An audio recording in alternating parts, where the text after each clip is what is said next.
The gentleman in the back.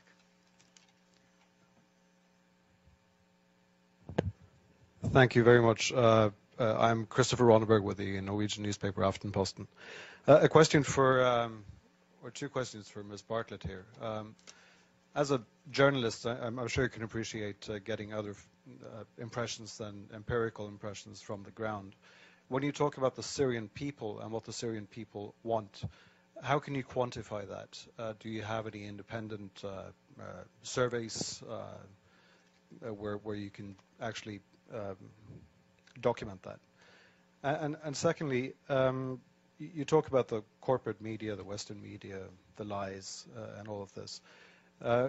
Could you explain what you think might be the agenda from us in the Western media, and why we should lie, why the international organizations on the ground should lie, why we shouldn't believe all these absolutely documentable facts that we see from the ground, these hospitals being bombed, these civilians who are talking about the atrocities that they have been experiencing. How can you justify calling all of us liars? Sure. Thank you. I mean, there are certainly honest journalists amongst the very compromised establishment media. Let's start with your second question. So, international organizations on the ground. Tell me which ones are on the ground in eastern Aleppo. Yeah, okay, I'll tell you, there are none. There are none. These organizations are relying on the Syrian Observatory for Human Rights, which is based in Coventry, UK, and which is one man. They're relying on compromised groups like the White Helmets, which, let's talk about the White Helmets. The White Helmets were founded in 2013 by a British ex-military officer. They have been funded to the tune of $100 million by the US, UK, and Europe, and other states. They purport to be rescuing civilians in eastern Aleppo and Idlib, yet no one in eastern Aleppo has heard of them. And I say no one, bearing in mind that now 95% of these areas of eastern Aleppo are liberated.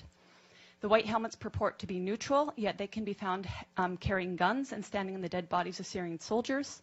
And their video footage actually contains children that have been recycled in different reports. So you can find a girl named Aya who turns up in a report in month, say, August, and she turns up in the next month in 2 different locations. So they are not credible. The SOHR is not credible. Unnamed activists are not credible. Once or twice, maybe, but every time, not credible. So your sources on the ground, you don't have them. As for your agenda, not your, but the agenda of some corporate media, it is the agenda of regime change. How can the New York Times, I was reading it this morning, or how can Democracy Now!, which I was reading the other day, maintain until this day that this is a civil war in Syria? How can they maintain until this day that that the protests were unarmed and nonviolent until, say, 2012? That is absolutely not true. How can they maintain that the Syrian government is attacking civilians in Aleppo when every person that's coming out of these areas occupied by terrorists is saying the opposite? So that's with regards to your question on lying Western media. How do I quantify the support of the Syrian people? The elections.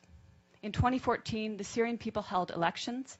The voter turnout was 88%, including people in Lebanon where I was during the elections in Lebanon, which were actually ran for 2 days, extended hours, people walking for kilometers to reach the embassy, including people who flew from their own countries like mine, which has criminally shut the Syrian embassy so that Syrian people have no rights, and including people within Syria who braved a torrent of terrorist mortars and missiles on election day. And yet, voter turnout rate was something like 88%, I believe.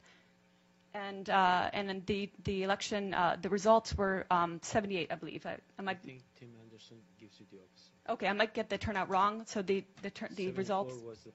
74 participate, 88. Okay. Anyway, the point being, overwhelmingly, the people support President Assad. That's based on elections, based on my own travels. Okay, so that's subjective. But as I said, I've traveled around Syria, talked with people of all faiths, all walks of life, and there are people that want change in the government. We're not pretending they don't want change. Everybody wants change. But in terms of support of the government, the point is they don't see President Assad as the problem.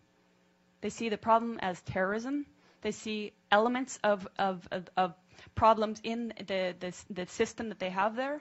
But President Assad, they don't see as the problem. They actually overwhelmingly support him. So I'm basing it on their choice in their leader, and I'm basing it on my interactions with people in Syria. Above all, the U.S. will stop supporting terrorism.